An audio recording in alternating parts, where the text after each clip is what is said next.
Bonjour mes petits amis, ici Pierre Falardeau.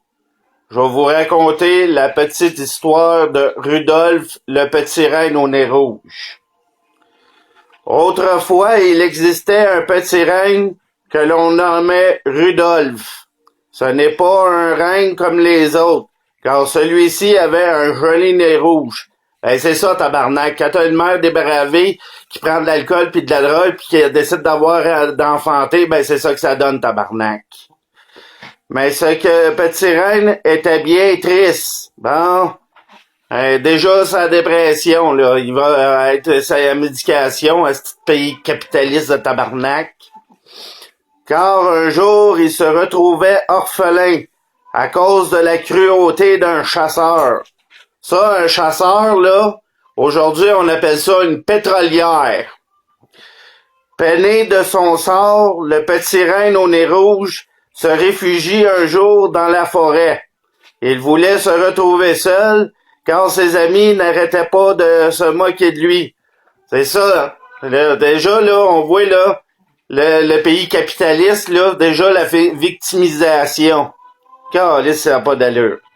Un soir, alors que Rudolph tremblait de froid, une fée se présentait à lui et lui demandait pourquoi il était seul dans une grande forêt. Une fée, dans notre temps, là, on appelle ça une fédéraliste.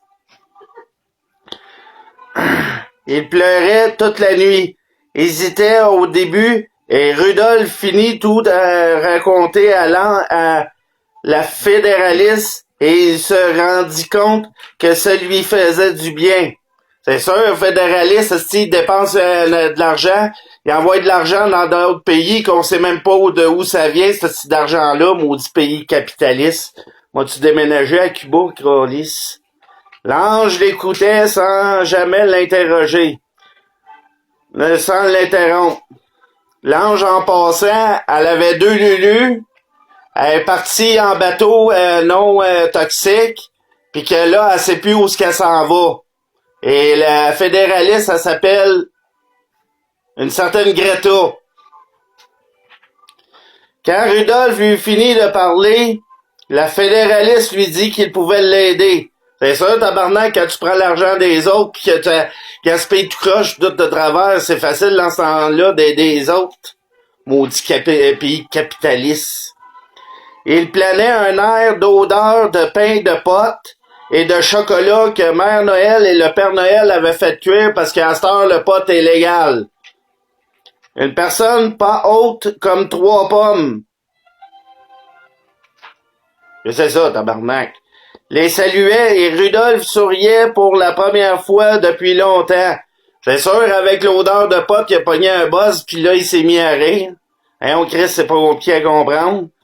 Il arrivait devant une maison qui était décorée avec illumination et s'appelait le Parlement du Canada.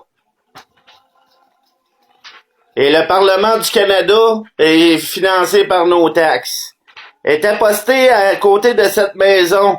L'ange, la fédéraliste tapait 3 fois à la porte et celle-ci s'ouvrait. Calvaire, il était respectueux dans ce temps-là, avant de voler le monde, il cognait à la porte, à cette heure, ils font juste nous voler. Rudolph fut ébloui par la lumière qu'il trouvait à l'intérieur. Il avançait le petit renne et vit un drôle de personnage, tout rouge, vêtu de les joues roses et rebondi et une barbe blanche. Bon, style père Foura là-dedans, tabarnak.